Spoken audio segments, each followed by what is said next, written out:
Juru pelaksanaan operasi Patuh Musi 2025, kepolisian khususnya Polres Oki, Samoaku Selatan bakal fokus terhadap penindaan pelanggaran ketertiban berlalu lintas, terutama pada truk odol.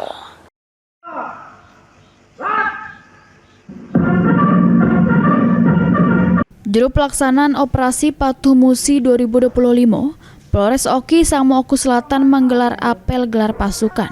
Pelaksanaan operasi Patuh Musi ini dilaksanakan dari 14 sampai 27 Juli 2025. Gunakan angka pelanggaran sama kecelakaan lalu lintas. Kasat Lantas Polres Oki, AKP Oke Panji Wijaya jelaskan, prioritas sasaran operasi yakni penindaan terhadap pengendara yang guna ke HP pas berkendara, pengemudi di bawah umur, berboncengan lebih dari sikowong serta tidak pakai helm. Pihaknya juga mendeteksi amun adanya pengemudi yang di bawah pengaruh alkohol, kendaraan angkutan overdimensi atau overloading atau odol.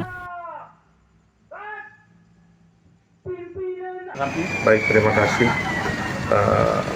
Mulai hari ini seluruh Indonesia serentak melaksanakan namanya operasi patuh.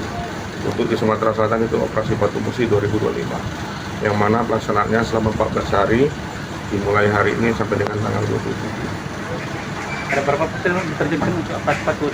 Untuk personil dari kita sekitar 35 orang dalam sprint, tapi kita juga bekerja sama dengan stakeholder lain seperti Disub, OTP dan lain-lain untuk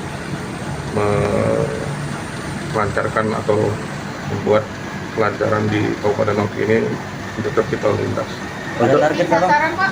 Titik sasaran itu ada 7, diantaranya ya kita menargetkan ataupun memposisikan pengendara yang tidak menggunakan helm melawan arus yang sangat sering terjadi di Kabupaten Oki ini.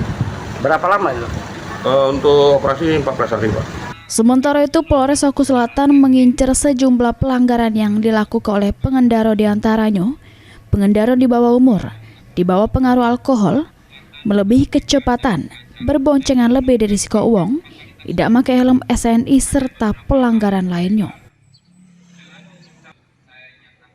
Dilaksanakan gelar pasukan terkait dengan kegiatan operasi Patuh Musi 2025 dengan temanya tertib berlalu lintas demi mewujudkan Indonesia Emas. Sasaran operasi kita ini ada 7 ya.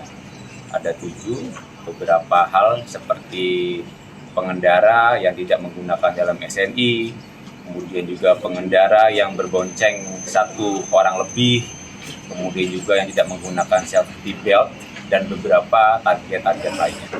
Yang pasti untuk personil lalu lintas khususnya, yang pertama itu tetap mengedepankan senyum sapa dan salam, tetap mengedepankan konsep edukasi persuasif dan juga humanis, kemudian juga tidak lupa tetap mengedepankan aspek prosedural, SOP, dan juga tegakkan hukum sebagaimana mestinya. Tim Liputan, PAL TV.